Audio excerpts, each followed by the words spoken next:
پیارے آقا علیہ الصلوۃ والسلام کی اوصاف میں جو میاں محمد بخش رحمۃ اللہ تعالی نے اشعار لکھے، اس میں سے سلیکٹڈ 3 اشعار پیش کیے جائیں گے، اس کی وضاحت پیش کی جائے گی۔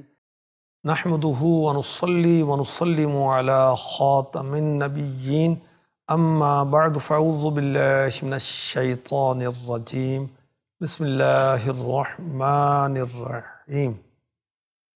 شرح سیف الملوک، سیف الملوک کا کلام اور اس کی وضاحت سیکنڈ ایپیسوڈ لے کر ویب سیریز میں حاضری ہے۔ آج انشاءاللہ پیارے آقا علیہ الصلوۃ والسلام کی اوصاف میں جو میاں محمد بخش رحمۃ اللہ تعالی نے اشعار لکھے، اس میں سے سلیکٹڈ 3 اشعار پیش کیے جائیں گے، اس کی وضاحت پیش کی جائے گی۔ حضرت بہت بڑے صوفی اور بہت بڑے عالم گزرے، 77 سال کی عمر پائی اور بہت انہوں نے دینی کتابیں لکھی اور دینی خدمت کی، اور حضرت کا مزار بڑی شریف کشمیر میں ہے۔ سنیے کیا کلام آپ لکھ رہے ہیں۔ نور نبی دا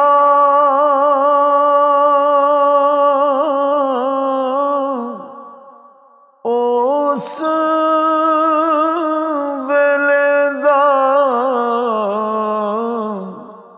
جدو چن اسمان بھی نہیں سی،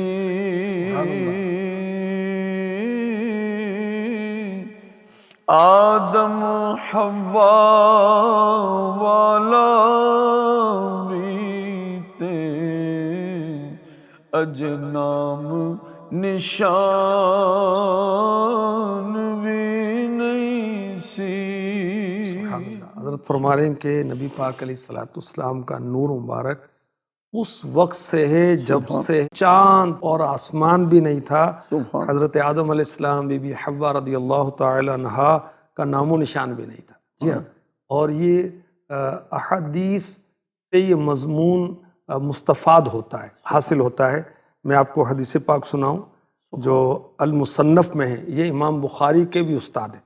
حضرت جابر بن عبداللہ رضی اللہ عنہ نے بارگاہ رسالت میں عرض کی، میرے ماں باپ آپ پر قربان ہوں، مجھے بتائیے کہ اللہ پاک نے سب سے پہلے کیا چیز بنائی؟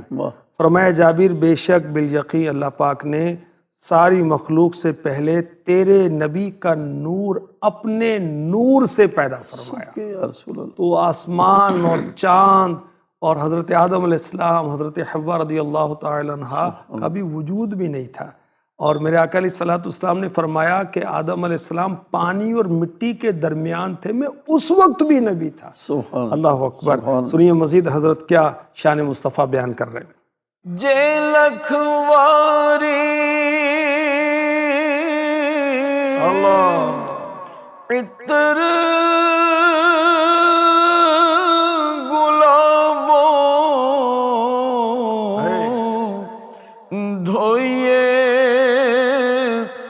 عطر زبانا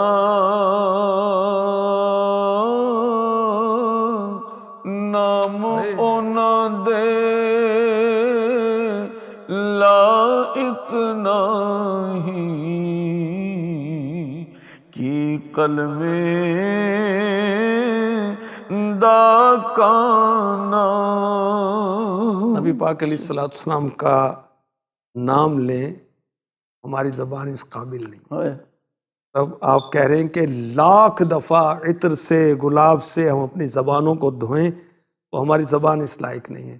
اور یہ جو کانا ہے، کانا مینز پہلے وہ تراشا جاتا تھا نا، جھاڑی کے اندر وہ نکلتا تھا، اس کو کاٹ کر اس کو تراش کر بناتے تھے۔ ہماری زبانیں اس قابل نہیں ہیں۔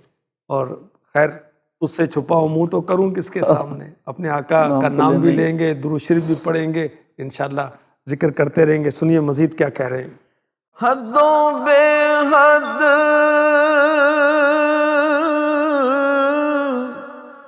درود نبی تے جیندا ایڈ پسارا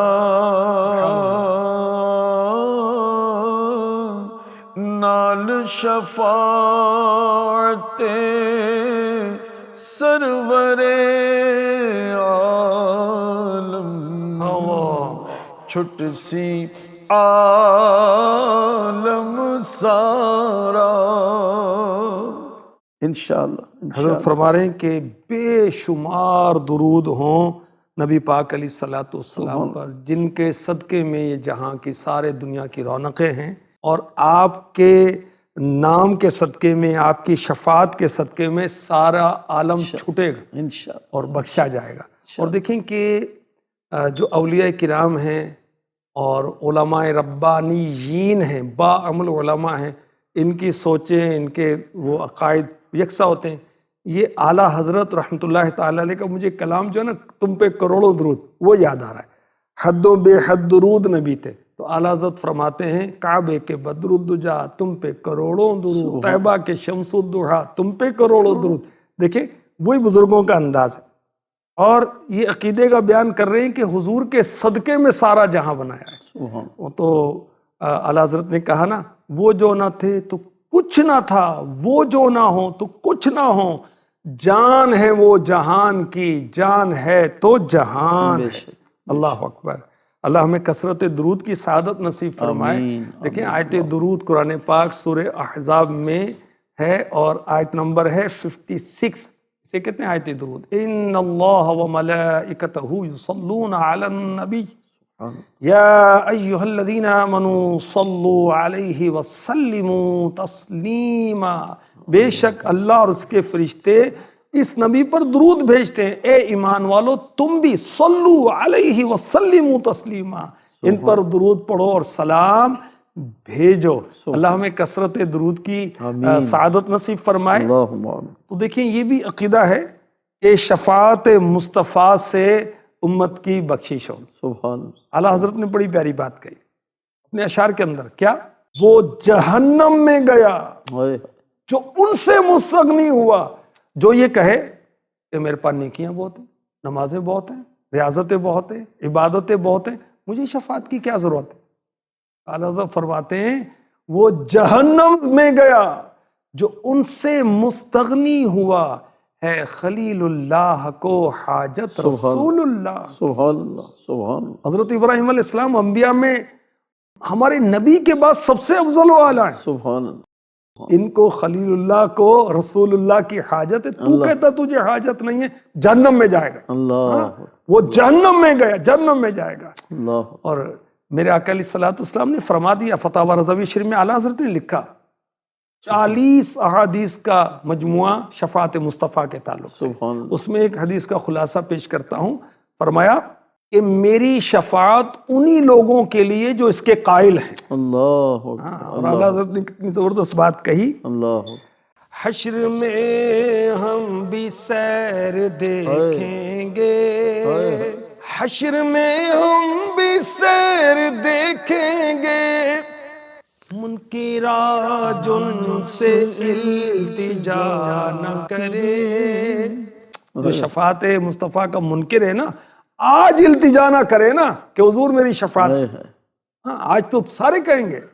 اور اعلیٰ حضرت کیا فرماتے ہیں، آج لے ان کی پناہ، آج مدد مانگ ان سے، پھر نہ مانیں گے قیامت میں. اگر مان گیا قیامت کا ماننا کام نہیں آئے گا. تو خیر حضرت اپنا عقیدہ بیان کر رہے ہیں کہ قیامت کے روز حضور کی شفاعت سے گناہگار بخشے جائیں گے. اللہ پاک ہمیں بھی شفاعت مصطفیٰ عطا فرمائے. آمین. آمین آمین آمین بجاہ خاتم النبیین صلی اللہ علیہ وسلم.